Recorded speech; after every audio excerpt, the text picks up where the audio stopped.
to be here with me. We're going to switch gears and do something different. We're going to talk about the school climate data, which I was really, really excited about. So we're going to dig deeper in. I kind of gave you a little taste in the keynote, and now we're going to dig deeper and get excited about it. All right. Thankfully, I don't have to introduce myself this time.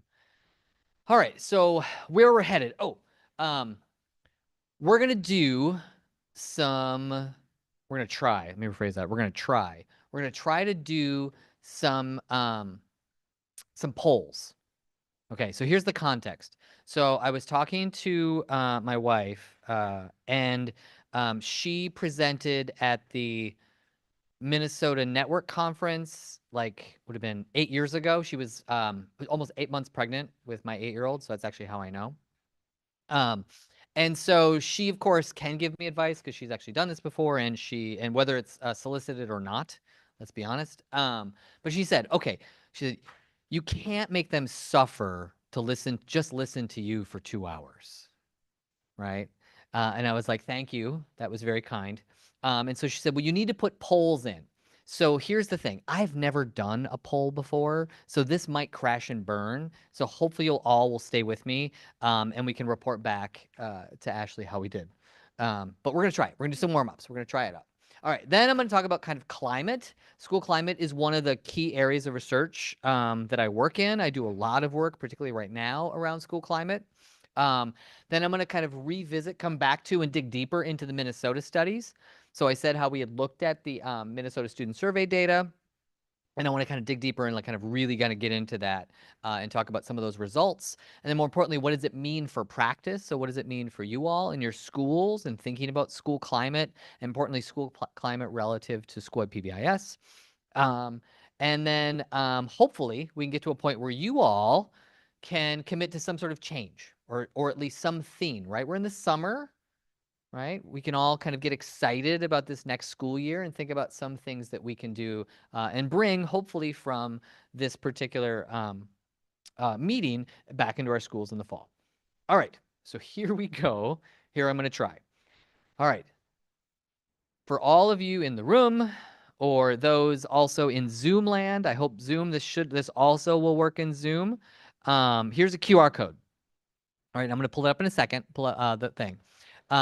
In one word, what is your school's climate? Okay, your school's climate. All right. I'm going to put this thing down and I'm going to toggle over and see if this works. So there's a QR code, and when I toggle over, the QR code should still be up too. And we'll see if this works.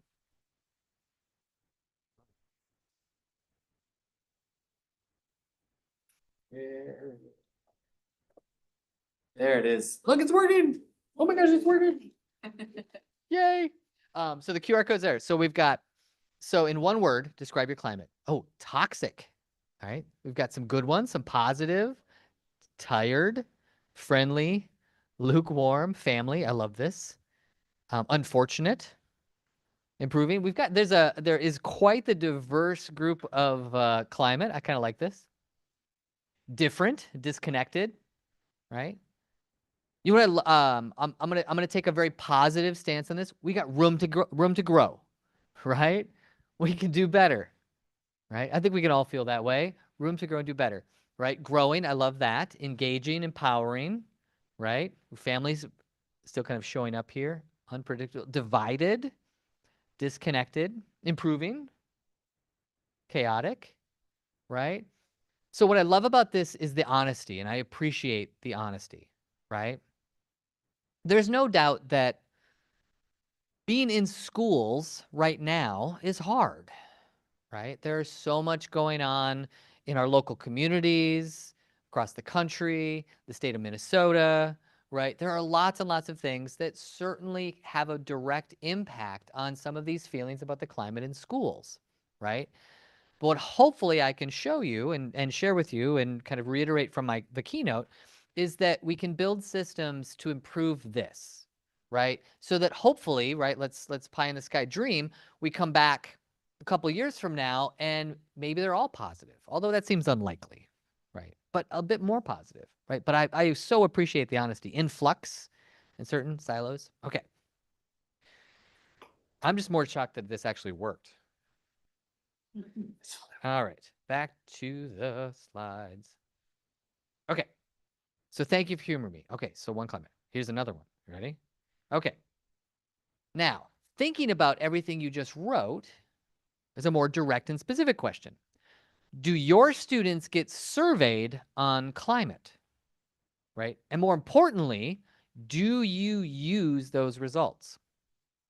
Right? So we know the MSS survey is done triennially, but your school might have other measures, right, of climate. We can think broadly, right? I think of the Panorama survey is one. There's so many surveys out there that'll capture climate. But man, maybe your school uses that. So let's kind of take a look at who actually collects climate data, right? Let me go try to get to that one. Click here, here. Oh, I got to open it. Hi, I didn't open it. Sorry. I'm still new. All right, now try. Ooh, so far, here we go. Comes the survey. This is fun. Yes, but it sits on the shelf so far as the winner. That matches what I generally see across the country, right? 23% no survey. Yes, and we use it. See this? There we go. Right?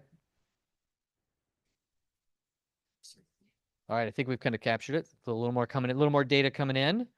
But, right, so what does this story tell us? Right? So we saw a lot of diverse opinions on the current status of climate, right? How we're feeling it. Then, when we think about, are we collecting information from our students? And a lot of the answer is yes, but, or no, right? So there is data, but it just sits on a shelf, or there's no data, right? Only 23% of the respondents say that their school actually collects it and uses it, right? Let's think pie in the sky again. We come back to a couple of years from now. Hopefully this presentation convinces you that yes, you should collect it and yes, you should use it. Why? Because it's information that can help you target interventions and supports. Think about places to put your resources. All right? Right? But I think this is really, really important. Right? The majority of people say it is collected, but it just sits on a shelf. All right. Okay. Thank you for humoring me. My wife will be happy. I hope someone took a picture of that so it proves. Thank you. Thank you. All right. So, why climate? Why does it matter? Right? I think that most of you probably know that, again, based on what you put up there for your one word about your current school's climate. But why do we think about it? Right? Why is it important? And why should we dig into it in Minnesota? Well, here's the reason.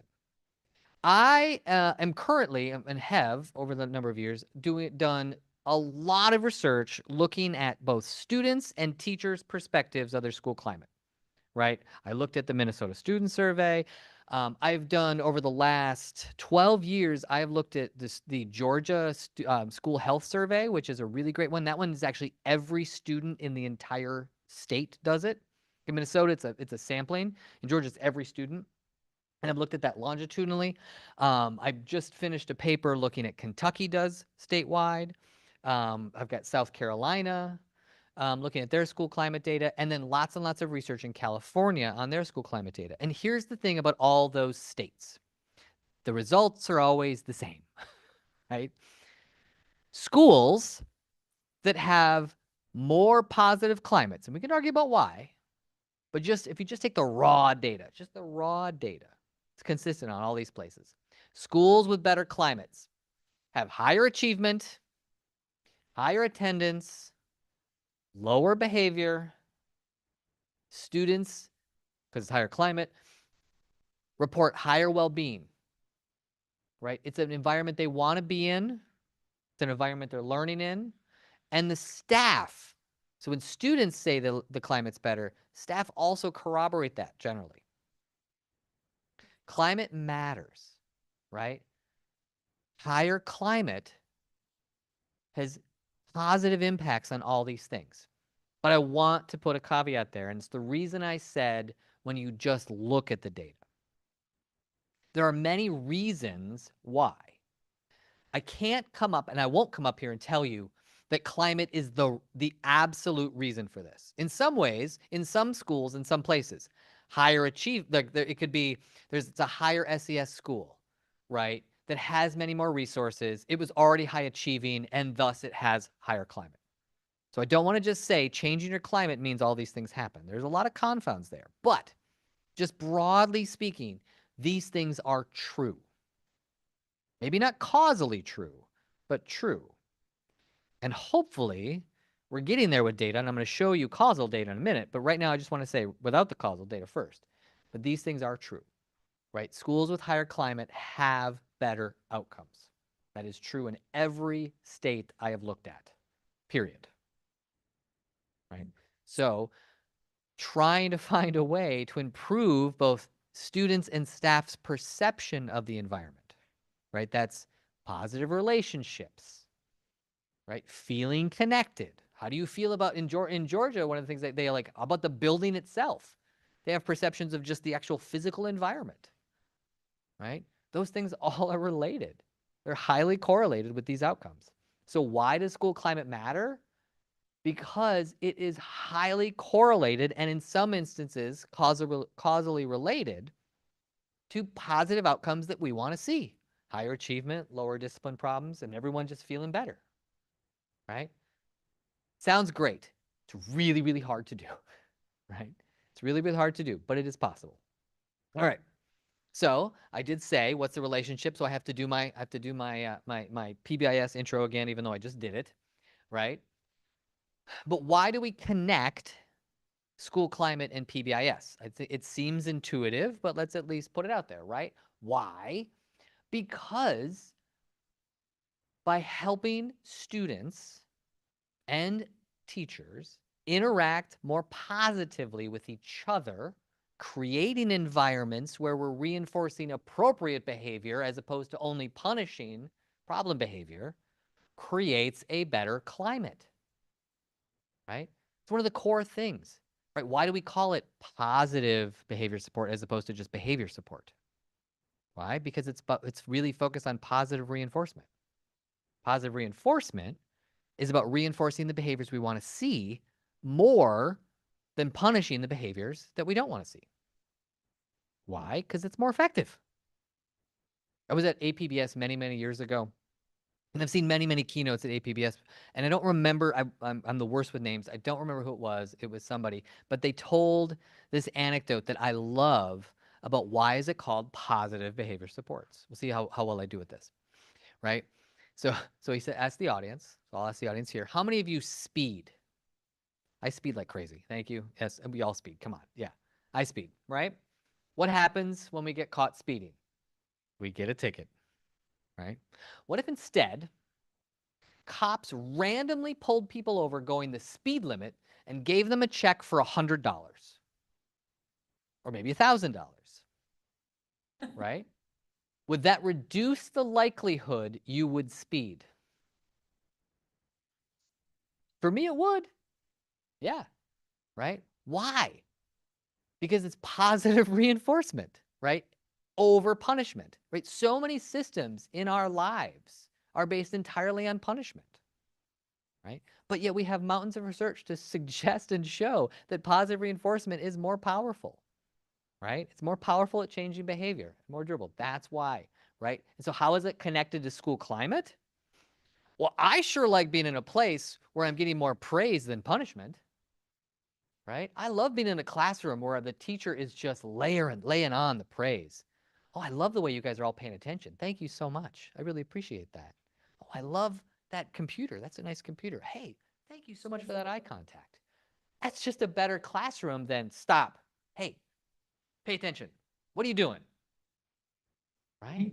It feels better.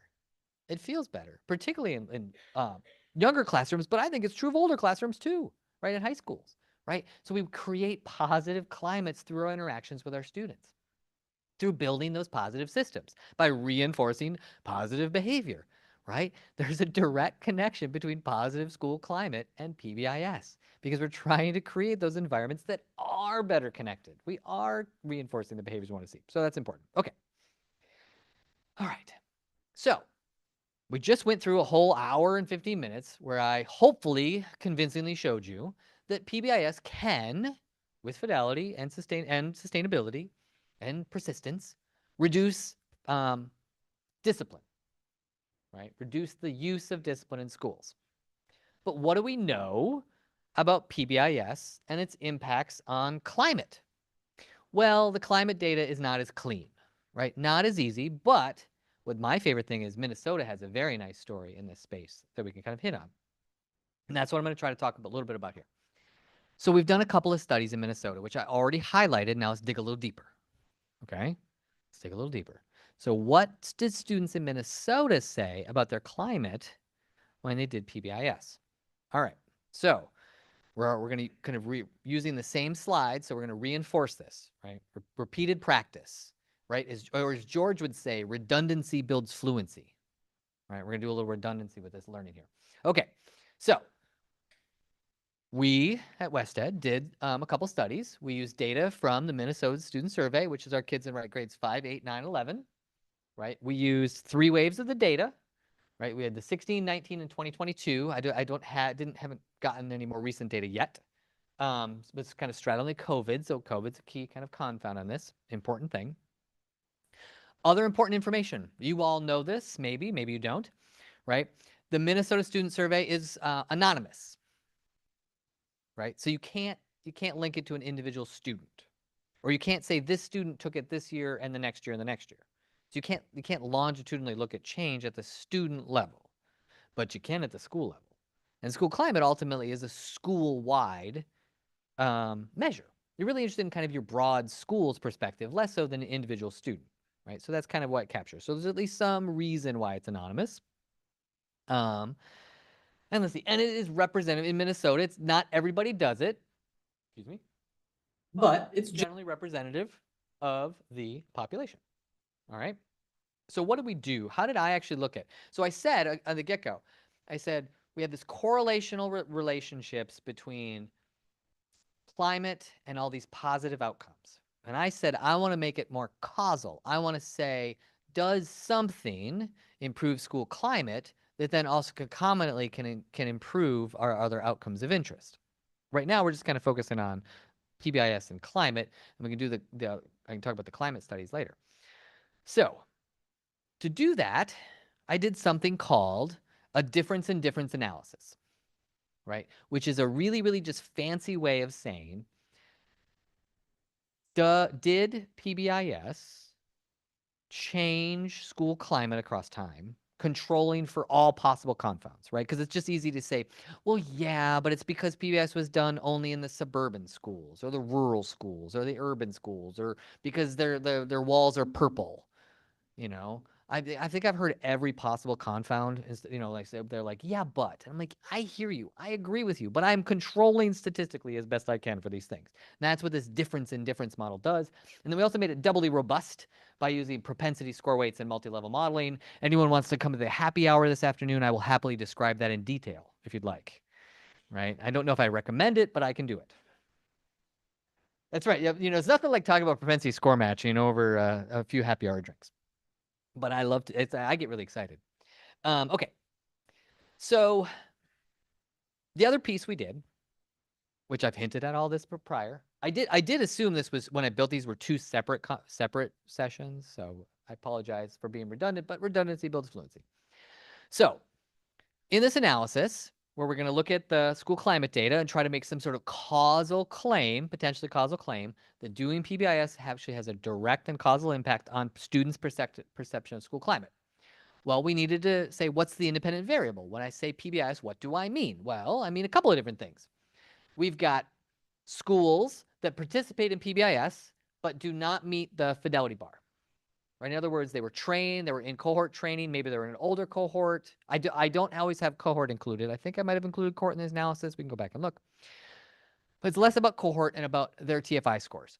Did they at least hit 0.70, 70% of the items on tier 1 or tiers 1 and 2 or all 3 tiers? Mostly, and that's kind of how I break it out. But so they never hit it on any of them. So schools that are still kind of installing, right? They're installing their PBIS. That's totally fine. It's not a bad thing, right? We're getting there. We're building those systems, right? But just analytically, I got to kind of create these groups.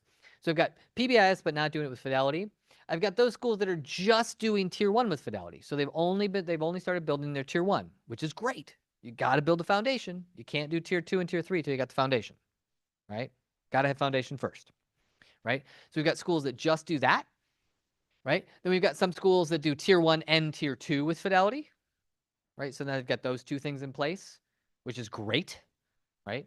We've got those kind of tier 2, the extra scoop intervention, the students that need it. And then we have those handful of schools, again, that 16%, that in the state of Minnesota that did all three with Fidelity, right? They're kind of the super exemplars. It's hard work, takes a lot of time, but there are some schools out there doing it as measured by the TFI, right? And again, I'm just using TFI data. I've not been in any of your schools, just using the external data. I know it's unique in everybody's situation. Okay. Now, we already talked about this too, but we're going to talk about some effect sizes again. So I'm going to kind of reinforce this in the findings, right? So what are effect sizes? They're the magnitude of difference between schools based on their treatment indicator, right? And again, we're going to use this kind of larger scale interpretation where, between 0.05 and 0.1 is medium, and then kind of greater than 0.1 can be considered large.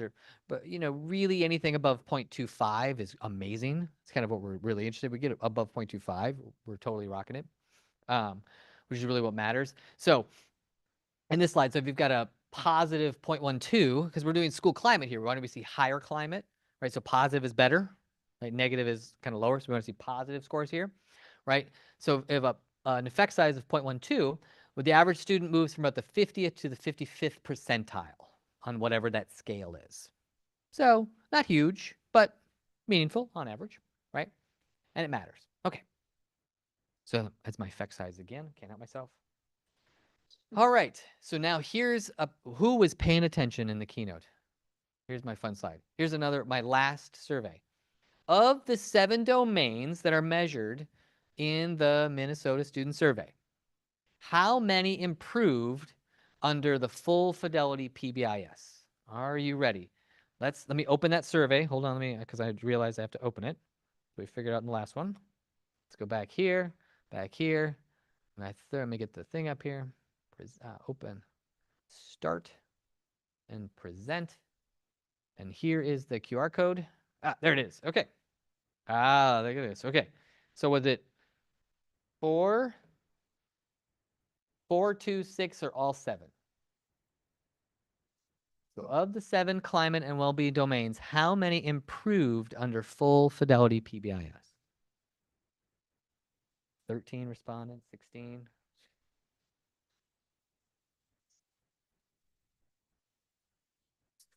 21 people. We're doing great. This is a adult wait time. I'm trying to do positive adult wait time here. I'll give that caveat, right? You ever hear like what wait time is, for little kids versus older kids, right? How about adults? What's adult wait time? I haven't quite figured it out yet. 27. All right, I'm gonna call it a 27. Okay. Oh, 28. More coming in. Okay, so 71% of the respondents said we moved it on all 7, and 20% 6, 7% 4, and 2. All right, are you ready?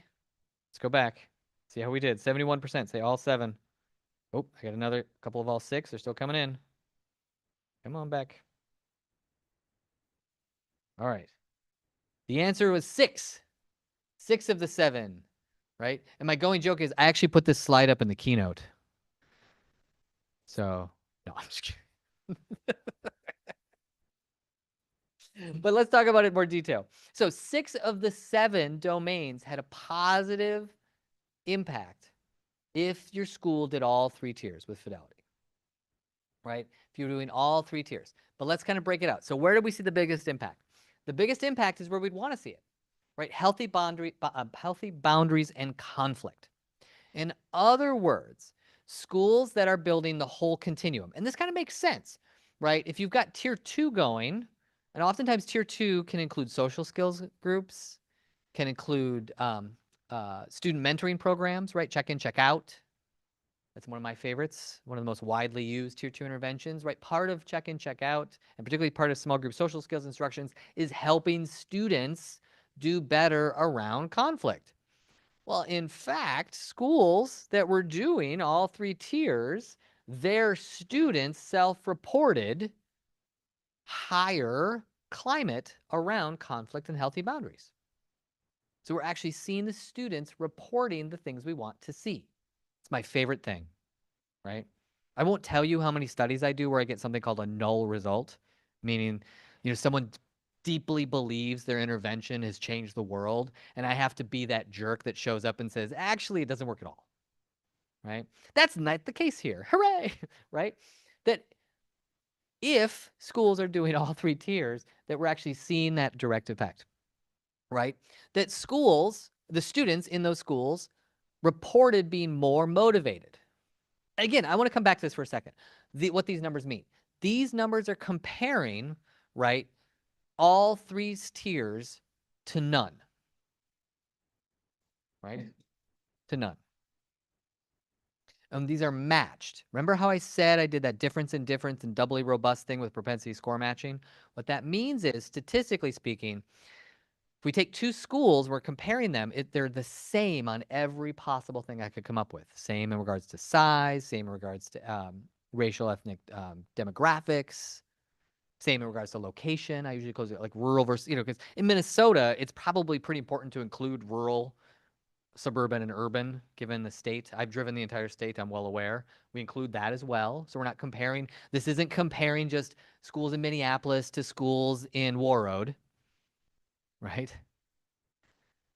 I had a summer job at Marvin Windows once, so I've been to Warroad. I know. So we're not comparing them. These are comparing schools that are the same, and we're still seeing these results, right? Emotional regulation. My personal favorite, positive peer engagement.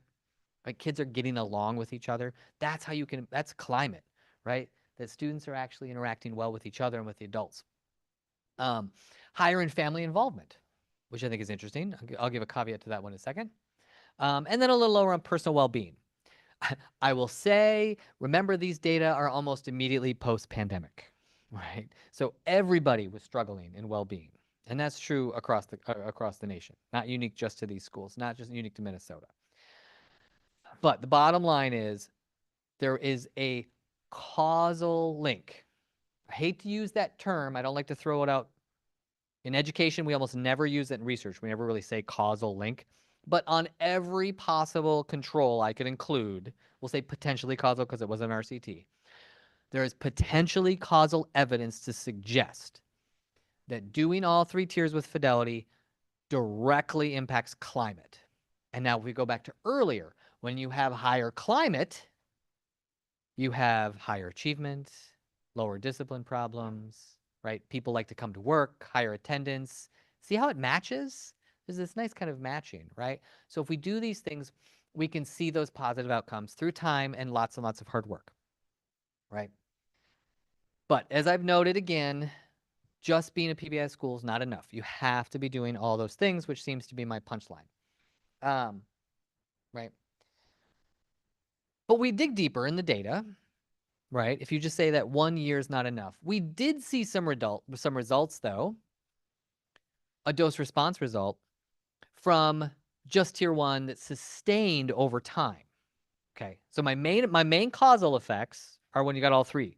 But let's dig a little deeper.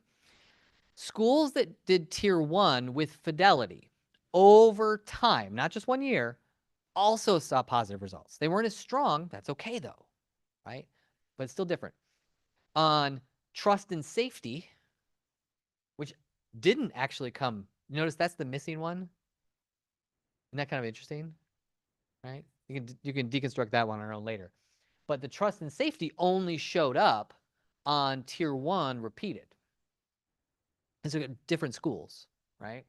But they were showing they had more trust and felt safer in school and had that higher academic motivation, which is both fantastic and discouraging, right? Why didn't we see the trust and safety with all 3 tiers, right? There's lots of reasons we could come up with. It might just be because there were so few of them and that just happened to be one of the scales that was always low.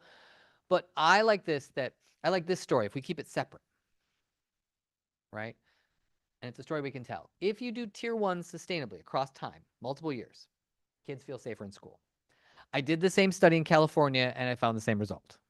Kids felt safer and reported feeling safer in schools that do things over time, right? But that's the thing we want to see, right? And those gains accumulate over time, right? That's the most important. So, punchline is we are seeing effects on school climate by doing PBIS, right? And going back to that COVID piece, which I think is really important now that we can look back and then think about the things we can do now because we're not experiencing, we're farther away from COVID, although we still have some significant cultural interruptions, right? We don't have to name them, but there have been significant challenges in this state and in other states.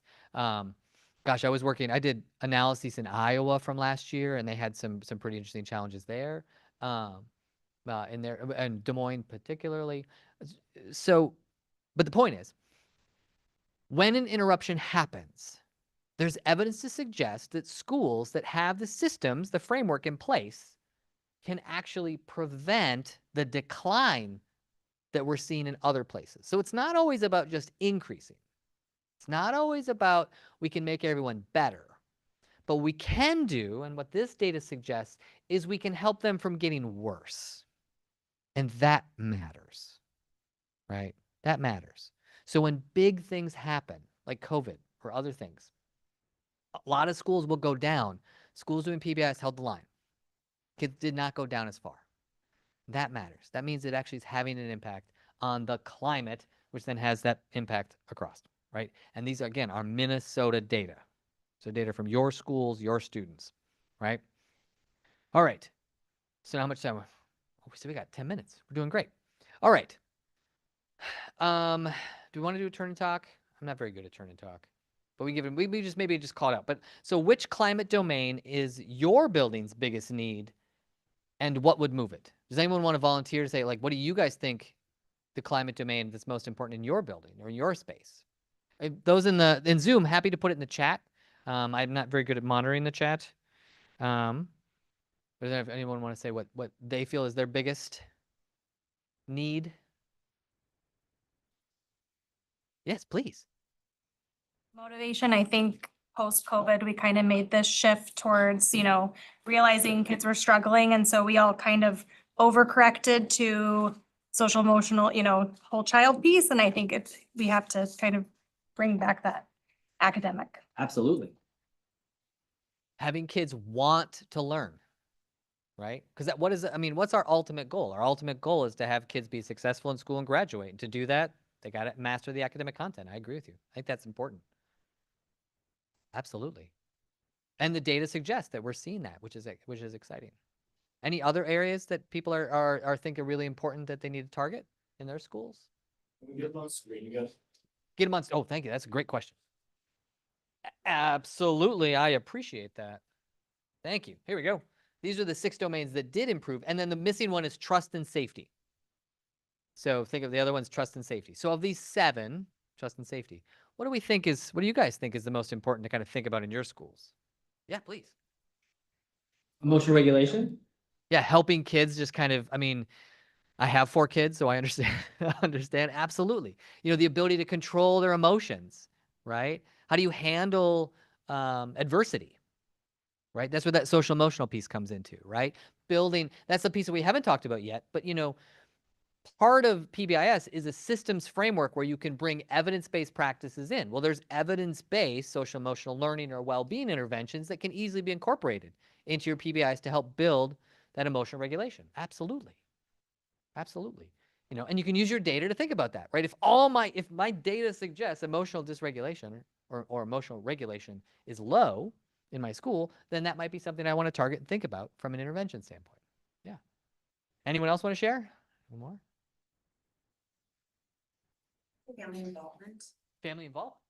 We have a lot, obviously with a lot of really good families who are doing great things, but especially like our tier 2, tier 3 families are usually not the ones who are supportive of the school or those expectations or in agreement with consequences or those types of. I was hoping the mic. Sorry about that. You said family involvement. I just said family involvement. I think we've got a lot of really good families doing great things, but those tier 2, tier 3 kiddos that need more support are often the ones that the families are not supportive of the school or doing things outside of school or those things. So just involving the families of those kiddos who we can only do so much from 8 to 3. So Absolutely. Absolutely. You know, and I always, I started in most of my career is focused on kids with emotional behavior disorders who it's impossible to get oftentimes their families involved, right? But sometimes it's fun to ask the question, why? Right? Why do our tier 2 and tier 3 families? There's lots of reasons. We can think of lots and lots of potential reasons. But one of them, my favorite, is that every time the school calls, it's because my kid's in trouble again. Right? So we can think about interventions, right? So let's be PBIS and think about, okay, my climate data suggests that family involvement's low. Our other data suggests family involvement's low. How can we think about some universal or targeted interventions to increase the likelihood parents are being involved and build that into our PBIS systems and training, right? Here's my favorite one. How about just call them or send a note that said your kid was awesome today, right? That never happens for those kids. Those kids' parents are like, I'm not going to answer the phone because gosh knows my kid's, done something wrong again, right? So how do we find a way to get them connected? By how about giving them a positive intervention, right? Yeah, I love that. But that's, again, I think what I'm hopefully just trying to come back to is you can use these data, you can use your school climate data to think about some basic tier 1 or tier 2 interventions that you can do, right, to increase the likelihood of the things you want to see, right, including family involvement. I agree. Thank you guys so much for sharing. I really appreciate that. Yes, please, please. Oh, wait, you gotta get a microphone. No. I got it. I just want to recognize from the chat that we had some people say family environment and agreeing with emotional regulation. And that same person said, I'm the school social worker and family involvement is key to part of that as well. So just want to recognize our online people. I appreciate it. Excellent. And thank you all for participating. I really, really appreciate that part. So it's about thinking about and using that data, collecting that data and using it, right? So if we go back to that earlier poll, there's a lot of schools, a lot of people, like was it 70%, said we collect something, but we don't use it, right? Hopefully, through both the data that suggests that PBIS broadly can impact these outcomes, but more importantly, as we're talking about and kind of brainstorming, we can use that data to also build our interventions and some new interventions and new supports, right? Because climate does matter. All right. Let's see here. Let's see. Somehow I've got bullying in here. Another component of climate that was not included in the prior slides is bullying. It's another really, really important area to consider and think about when thinking about climate. Climate is oftentimes, again, all of those, the 7 domains we talked about, but I think the 8th domain, and it's usually included in most surveys, is also perceptions of bullying, right? So what does the data say about bullying, right? Well, here it's a little less positive, right? And there's more work to be done. The Minnesota survey found we didn't find much impacts on PBIS and bullying. I'm just going to say it, right? We have work to do. Why? Because oftentimes you need an additional intervention layered into your PBIS focused exclusively on bullying. So if you do school climate data and bullying is a challenge, right, you can incorporate evidence-based bullying interventions, right? There is PBIS bullying. Scott Ross did a number of years ago. So there's whole bunches of resources in that, but there are other evidence-based practices, right? Let's see here. I'm going to keep moving because I'm running out of time. All right. Now, revisiting our earlier slides. What about school climate and our focusing on particular groups? Again, these data are focused on Native American students because there was an interest and I did those studies, but we can also do studies in other groups in the state. But I want to say the results are the same or similar for our Native American students. In other words, schools that do PBIS and schools that build those systems can improve all students, but also Native American students' self-report of emotional regulation and positive peer engagement, right?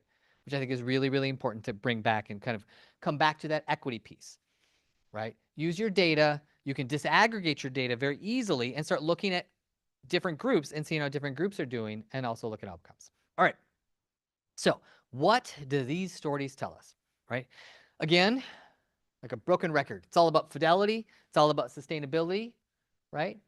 and that PBIS was a buffer and can be a buffer to help students feel positive about their school because the PBIS and systems are in place. All right, what can't it tell us? Right? So what do we not know from these data? One, I don't know individual students and how individual students did across time. I can only tell you at the school level because remember it's anonymous. Can't link students. So I'm really just talking about aggregating the data to the school level, right? It's observational.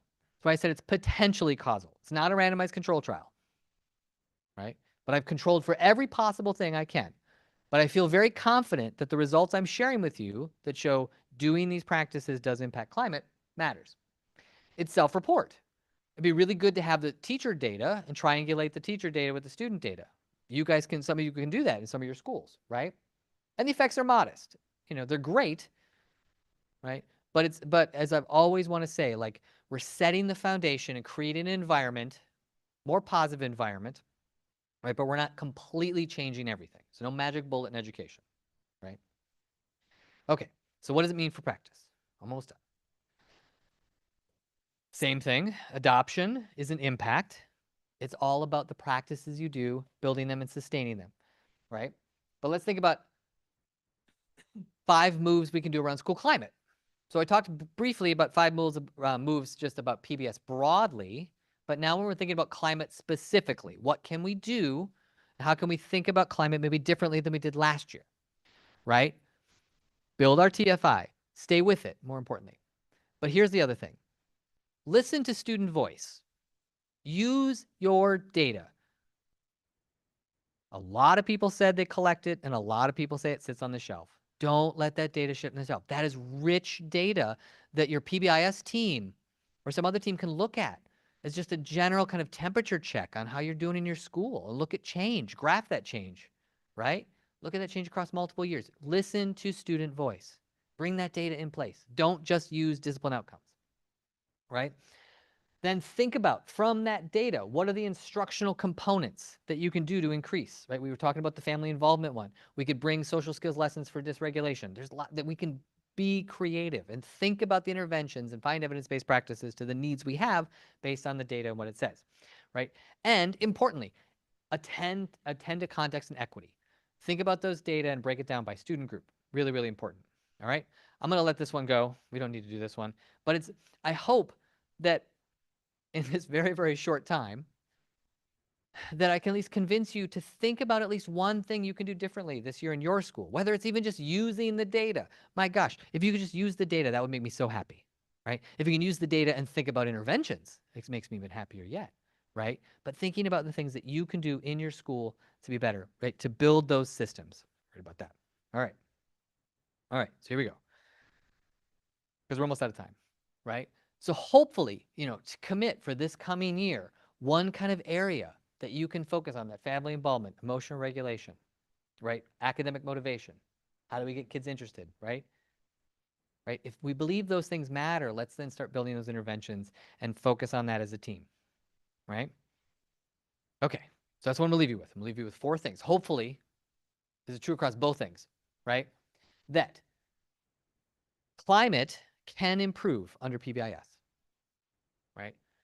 But it requires fidelity and sustainability, sustaining these practices over time, right? And that we know if you build those systems, they can buffer some of the negative impacts on climate and student experience over time, right? By having those systems in place, and that it's about persistence. All right. Now, hopefully I think these slides will be available at some point, but here's some QR codes to some of the great resources. Everyone here knows the PBIS.org. There are great resources on there around school climate. And then if you have never been to schoolsafety.gov, there's all sorts of climate resources. These ones are really great because they're vetted and from a national center. So there's some highlights to some resources. And that's it. I'm out of time. So thank you all so much. I really, really appreciate it. And I look forward to the rest of the conference.